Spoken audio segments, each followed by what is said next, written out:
Hey guys, it's Michael. I have a quick update for you on the second stimulus package, specifically the unemployment data that came out yesterday and how it was faked. So when the data came out, I made a video on this yesterday and responded with what President Trump said on a second stimulus package. However, according to the Washington Post and a site called Common Dreams, they both reported that in the BLS, the Bureau of Labor Statistics, and their report on the unemployment data, the numbers were actually incorrect. So in today's video, I'm going to go over exactly what the correct numbers are and what it means for a second stimulus package. But before we get into it, I want to remind you guys that I'm announcing the winner for the $50 free stock giveaway at the end of today's video. So make sure you stick around for that. And if you didn't win, don't worry, you can still go ahead and get 2 free stocks right now when you download the Webull investing app using the link down below. Anyways, let's jump right into it and let's go over the unemployment data first and what was wrong with this before we get into the second stimulus package.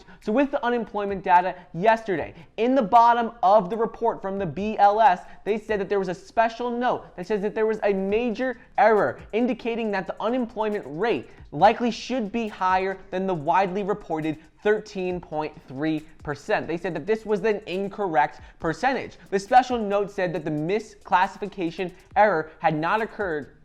The special note at the bottom of the report indicated that if this error wasn't made and it hadn't occurred, the overall unemployment rate would have been about 3 percentage points higher than reported. So that means that the unemployment rate for May was actually 16.3% instead of the widely reported 13.3%. But this isn't as bad as it seems. So in March, the BLS said that the unemployment rate should have been 5.4% instead of the widely reported 4.4% rate. And in April, the BLS also said that the real unemployment rate was likely 19.7%, not the reported 14.7%. So basically, what the Bureau of Labor Statistics said is that it was miscalculated each month during the crisis in March, April, and in May. So while the percentage is actually incorrect, according to the BLS, they said that to maintain data integrity, no ad hoc actions are taken to reclassify the survey responses. So they say they know that it wasn't accurate, but they shouldn't have changed it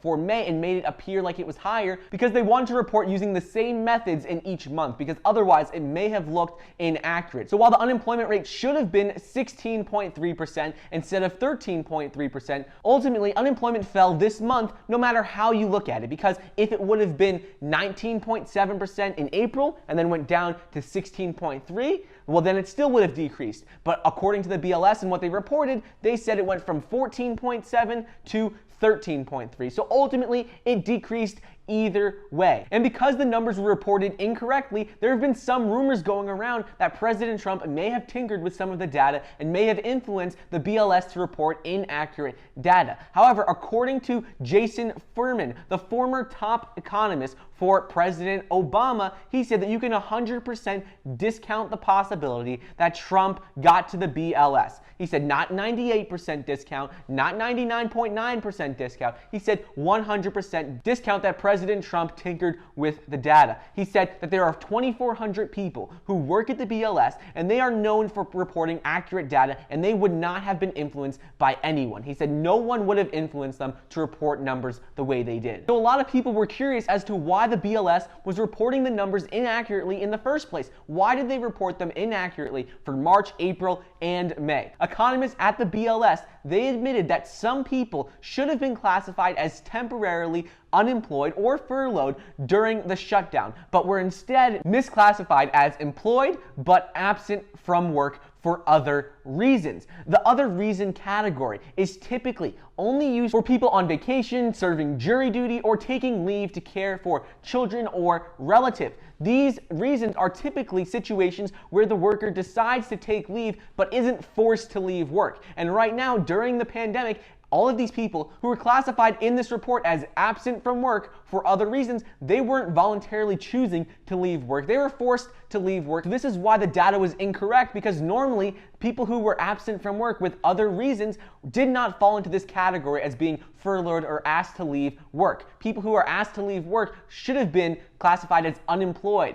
but they were not in this report. Moving on, economists say how the BLS was just trying to be as transparent as possible by including these notes at the bottom of the page, and they were trying to be transparent in the fact of how hard it is to collect data right now. They said with millions of people filing for unemployment and unseen numbers, things that we have never seen before, it has been very difficult for the BLS to collect accurate data. So ultimately, the big takeaway from this data is that economists say that either way you look at it, the unemployment rate has decreased from April. No matter how you look at it, it has decreased, while it may be inaccurate. And the other takeaway is that it is very hard to collect accurate data right now when we're seeing numbers that we have never seen before, and with so many people filing for unemployment benefits each week. So now on to how this affects more stimulus packages. A lot of you may be thinking that since they had an error in reporting the data, they did this so they wouldn't pass another stimulus package. I've been seeing a lot of comments down below saying how they're just delaying this and it's never going to happen. So you may think that this is another reason why they may have made an error with the data. But this isn't the case, because if you look at the data right now, whether the unemployment rate is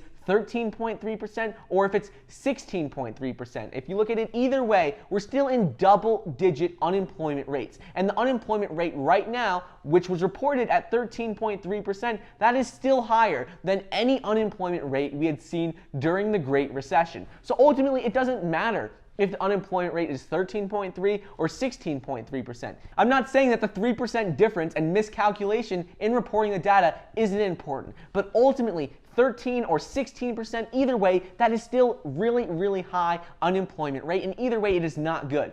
So it doesn't matter if it's 13 or 16, either way, either of those percentages are not good, and ultimately we will need to see additional stimulus money. And I went over this in yesterday's video where I go over how Donald Trump says in the interview how he said there will be additional stimulus money coming. He said this in the interview thinking that the unemployment rate was 13.3%. So now that everyone knows that there was an error in reporting this data and that it's actually 16.3%, this will just make it even more likely that we will see a second stimulus package. We had seen a lot of good reports yesterday from Larry Kudlow, Donald Trump, all saying how we're going to see more stimulus money, and now because the unemployment rate is actually even higher than what they reported, well, it's just going to make it more likely that we will see more stimulus. Anyways, I hope you guys enjoyed today's video. Let me know your thoughts in the comments down below of what you think of this error in reporting data, if you think they did it on purpose, or why you think it actually happened. So now onto the giveaway winner. I've been seeing all of your comments. I read every single one, and a lot of you entered the giveaway. You had great stocks that you picked, but there's only one winner. And the one winner